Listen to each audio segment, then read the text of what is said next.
your boy Blackbeard Mirage. I'm back. About to go into some American history right now. And this will be a very, very important tape. So listen up and get as much of it as you can.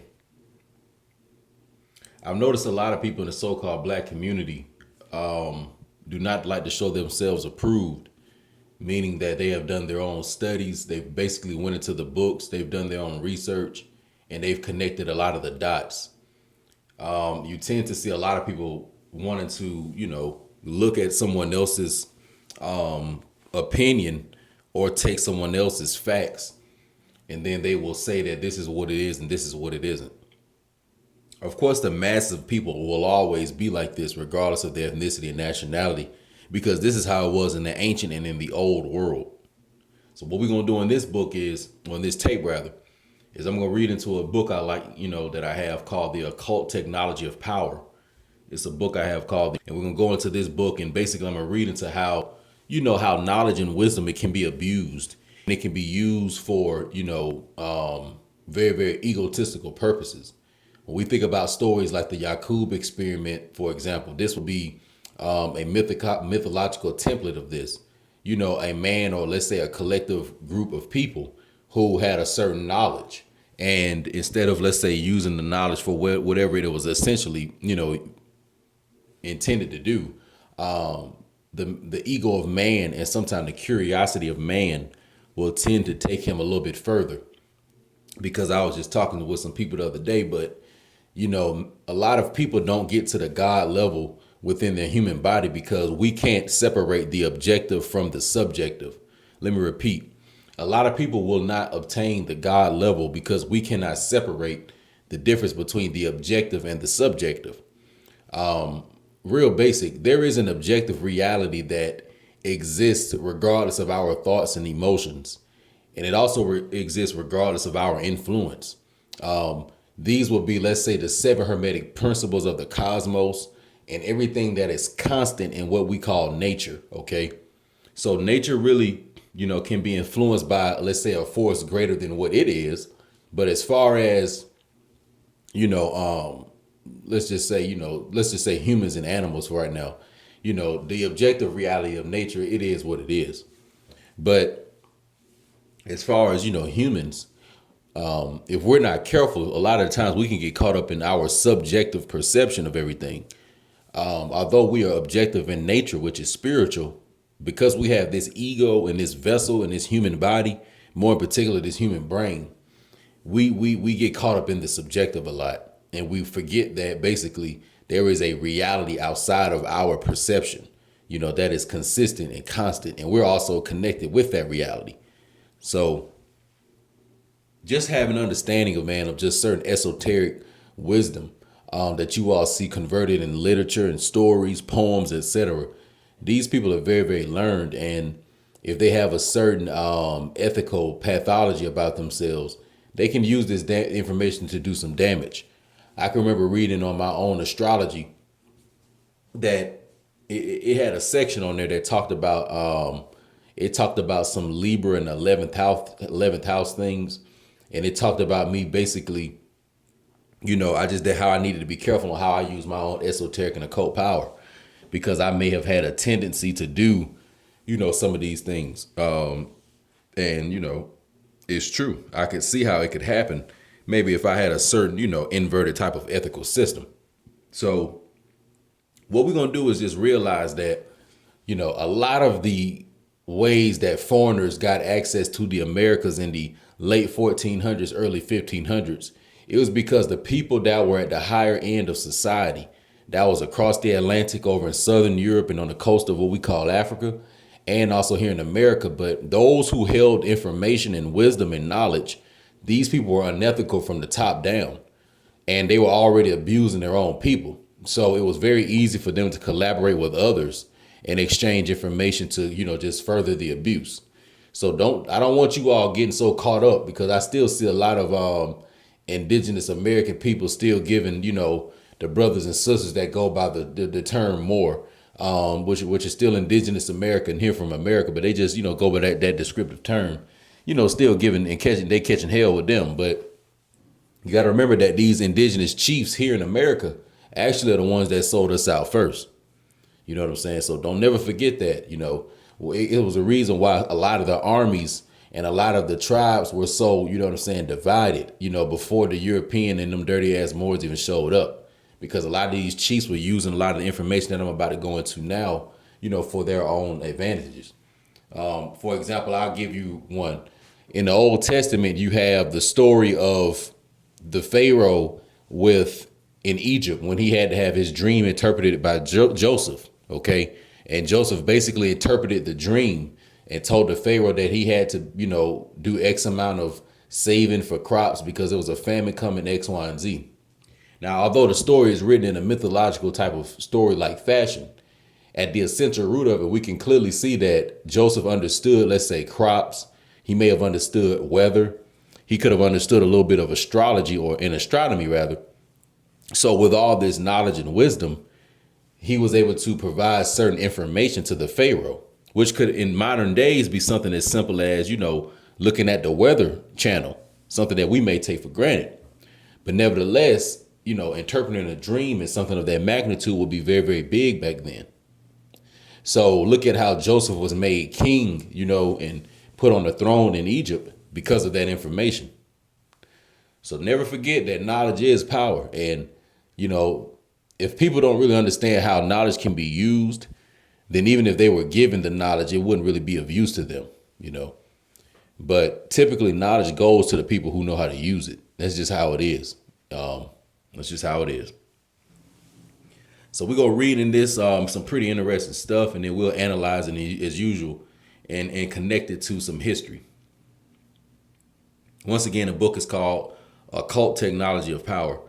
Throughout history, let's start from the beginning. Throughout history, several ruling elites arise through secret or occult knowledge which they carefully guard and withhold from outsiders. The power of such elites or cults diminishes as their occult knowledge is transformed into, quote, scientific knowledge, and vanishes as soon as it becomes, quote, common sense. Before analyzing the secrets of the finance capitalist money cult, let us glance for historical perspective at occult astronomy, the oldest source of stable rule known to man, of which astrology is but the pathetic remnant. So going from the top down, it says that throughout history, ruling elites secured basically their positions through secret or occult knowledge, which they guarded and withheld from outsiders. So there is nothing new under the sun. There have always been, you know, a difference between the learned and the unlearned. And usually the learned stay very, very secluded, and they, you know, ostracize themselves from the unlearned. And sometimes they even have an elitist mentality to people who are unlearned. And you still see that in society today, because usually people who are ignorant typically hang with each other, and they even feel uncomfortable around people who seem to be very learned. So that is another form of division right there.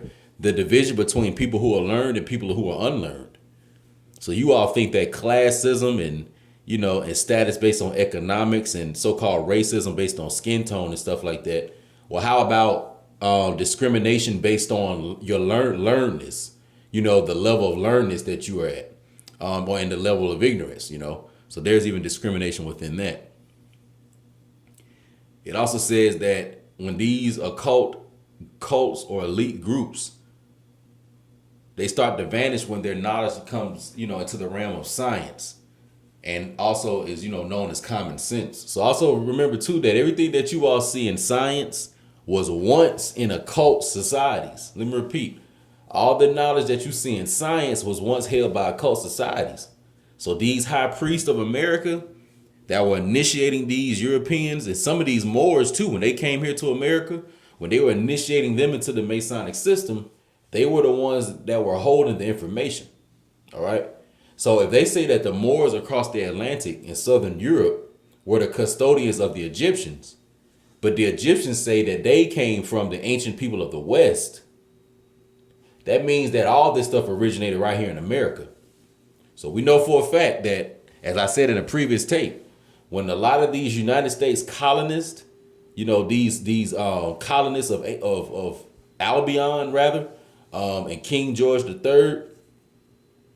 These colonists, and when they were freed and they were helped out by some of the indigenous tribes of the East, the Eastern Coast, when they start giving them government, what they call the Iroquois, remember that those high priests initiated them into Freemasonry.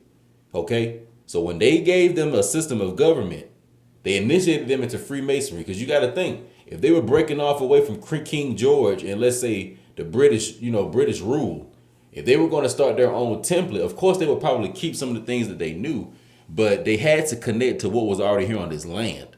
All right. So that's what they learned from a lot of the indigenous tribes. So not only did they learn about government, they also learned a lot of other occult technology too, because we taught them about the agriculture on this land. We taught them how to grow certain things so they could survive, etc. So all this was part of the initiation of the Masonic.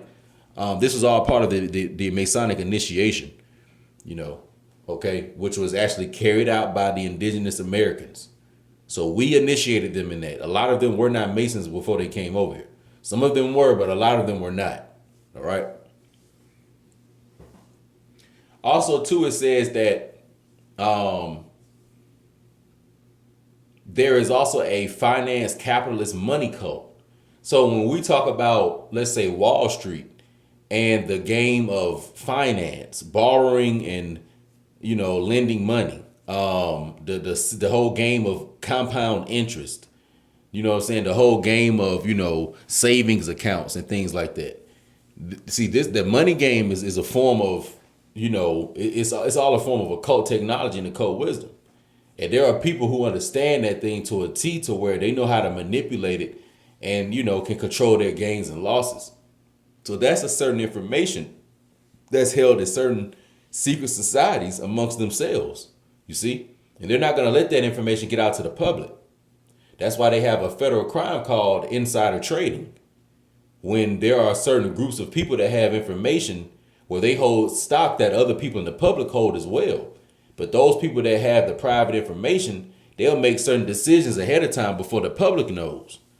And the reason why is because they're probably connected to some type of secret cabal that has clandestine information. And when you have information, you can make decisions ahead of time and put yourself in, more favorable positions. So moving on. As soon as men abandoned the life of wandering tribal hunters to till the soil, they needed to predict the seasons. Such knowledge was required in order to know when to plant, when to expect floods in fertile valleys, when to expect rainy seasons, and so on. Months of backbreaking work were wasted by the unavailability of the calendar, a convenience we take for granted. The men who first studied and grasped the regularities of sun, moon, and stars that presaged the seasons had a valuable commodity to sell, and they milked it to the fullest at the expense of their credulous fellow men. So already we see right here, we're going into what some of these, bullshit ass so-called ancestors was doing. A lot of them that were the learned people of Atlantis, ancient America, Lemuria, these people were very, very abusive and very, very sinister with their knowledge of what they knew, withholding information from people, charging people money for certain basic wisdom, etc. This is kind of shit that was going on. So when a lot of our people, when we first manifested on this planet from, whatever our origins are, when we first manifested literally out the soil as autochthonous people, when we were, moving around to different places of the world, eventually we started to settle and create civilizations. And once you do that, you need to start understanding basically the cycles, as it says, knowing when the flood is going to, hit the fertile valleys, knowing when to expect the rainy season, knowing when to plant food, etc. And when you don't have this knowledge, you start wasting a lot of time. So imagine, let's say, when you were doing a lot of work, trying to, let's say, get a certain kind of crop down, and you may have been working for months, but you didn't understand that really it was a season that was about to come up that crop didn't really grow well in. So you just did all that work, and then next thing you know, the crop fails, and now y'all don't have food, people be dying. So it's a lot of bullshit that happens from this. So you can clearly already see that he or she who has the power or has the knowledge of this can have a type of power. So going on, it says that the men who first studied and grasped the regularities of the sun, moon, and stars had a valuable commodity, and they milked it at the expense of their fellow men. All right. So a lot of these high priests and high priestesses of the community were on some bullshit, just putting it real basic. And some of them were using this information to their advantage. All right. Moving on. The occult priesthoods of early astronomers and mathematicians, such as the designers of Stonehenge, convinced their subjects that they alone had contact with the gods, and thus they alone could assure the return of planting seasons and weather favorable to bountiful harvests. The staging or predicting of solar and lunar eclipses was particularly effective in awing the community. The general success resulting from following the priesthood's tilling, planting, nurturing, and timetables ensured the priesthood's power. Today's Christmas holiday season continues the tradition set by ancient priesthoods who conducted rituals on the winter solstice to reverse the retreat of the sun from the sky. Their invariable success was followed by wild celebrations. Popular knowledge of seasonal regularities was discouraged by every manner of mysticism and outlandish ritual imaginable. Failures in prediction were blamed on sins of the people and used to justify intensified oppression. For centuries, people who had literally no idea of the number of days between seasons couldn't count anyway, cheerfully gave up a portion of their harvest as well as their most beautiful daughters to their, quote, faithful servants in the priesthood. So we already see right here what was going on, you know. It says that the early astronomers, the early occult astronomers and occult mathematicians convinced their subjects that they alone had a connection with the gods and that they alone could assure the return of the planting seasons that were favorable to bountiful harvest. So these motherfuckers was literally telling folks that they had connection to the gods.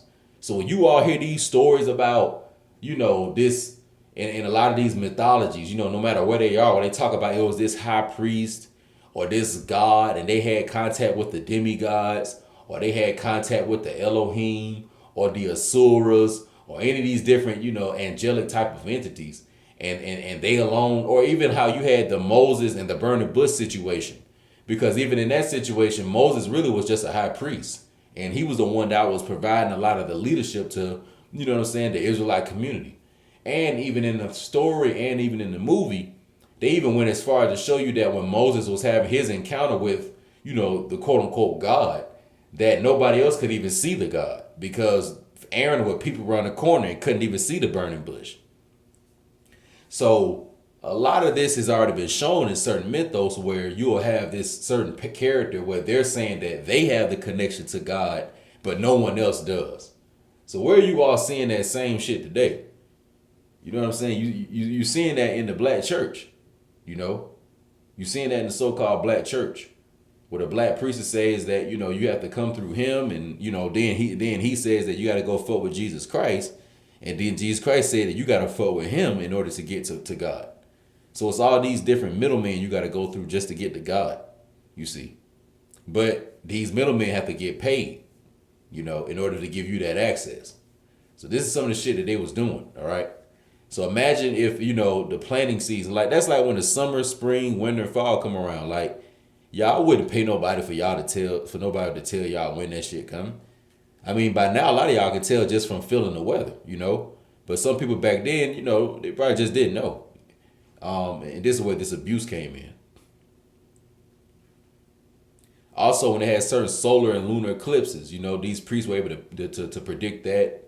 And it says that following the results of this, you know, it would ensure the priesthood's power. So the priesthood would act as if, oh man, you know, the sun has risen out of, you know, the below the equator from the winter solstice. Because as it says during Christmas holidays that, you know, the tradition was set by the ancient priesthoods who would conduct rituals on the winter solstice to reverse the retreat of the sun from the sky. So these high priests literally were acting as if their rituals were pulling the sun from, you know, below to the equator.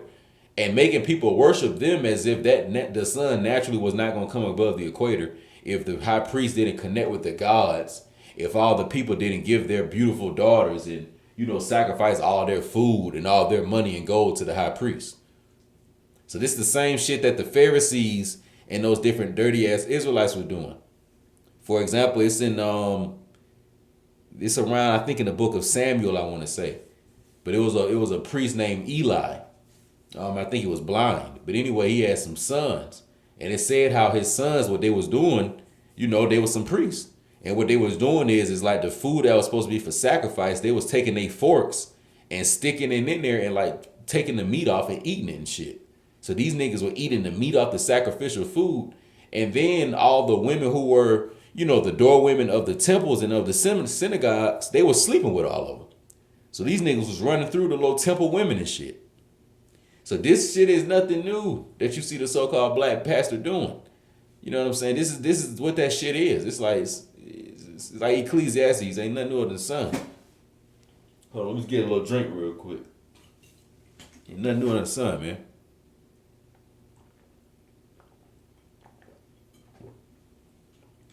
All right. So, moving on. It says that their invariable success was followed by wild rituals.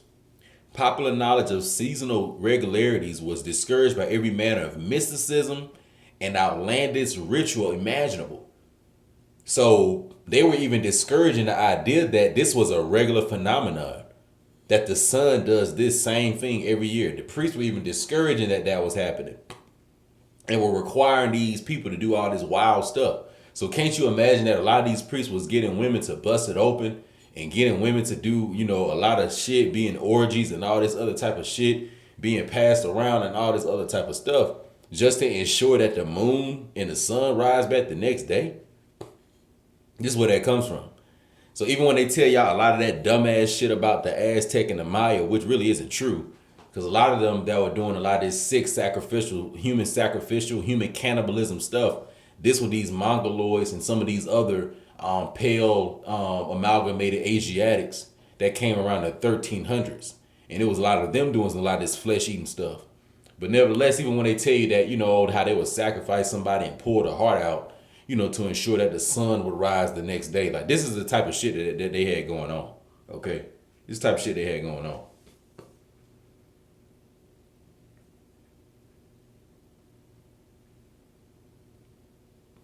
So let's check this part out and then we'll kind of close it.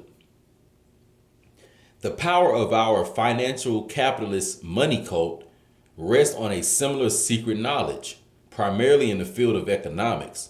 Our power is weakened by real advances in economic science.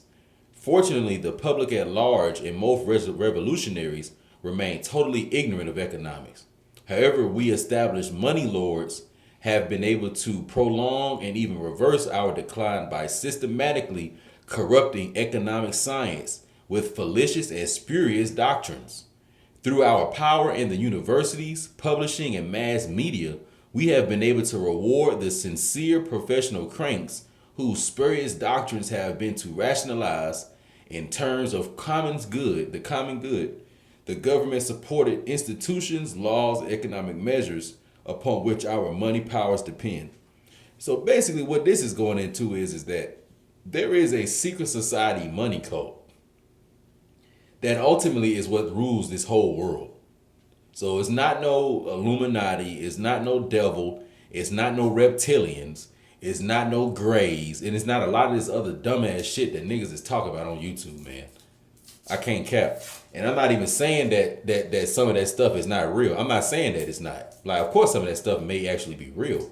But when it comes to a lot of the things that are, like really like giving us the issues on an everyday basis, it's coming from these satanic, sadist, economic, abusive, cartel Pharisees, you know what I'm saying? Gangsters that are, behind closed doors, controlling like Wall Street, controlling the value of all the dollars throughout the countries, in all the nations, controlling the value of You know what I'm saying? Or really just the quality of the air. You know, controlling the quality of the water. You know, just all the like resources of the planet, because that's all involved in economics. You know, and really a form of money. You know what I'm saying? Because natural resources is a form of money. So it's really these people who are ruling this shit. You know, the finance capitalist money cult. Those are the modern day Pharisees, the money changers. So when Yeshua went into the temple and he kicked the temple over because the Pharisees was in there, you know, and they was basically pimping the temple out, you know, just basically was doing a bunch of merchant shit. Like they was trying to get to the bag, basically. You know, this is the financial capitalist money cult. So this is who rules the world. Like these are the high priests of today. Okay. And this is the same shit that our folks was always on, you know. So it's always going to be a small cabal of people that rule this shit. And they'll either rule and use the knowledge for favorable purposes, or they'll use them for malicious purposes.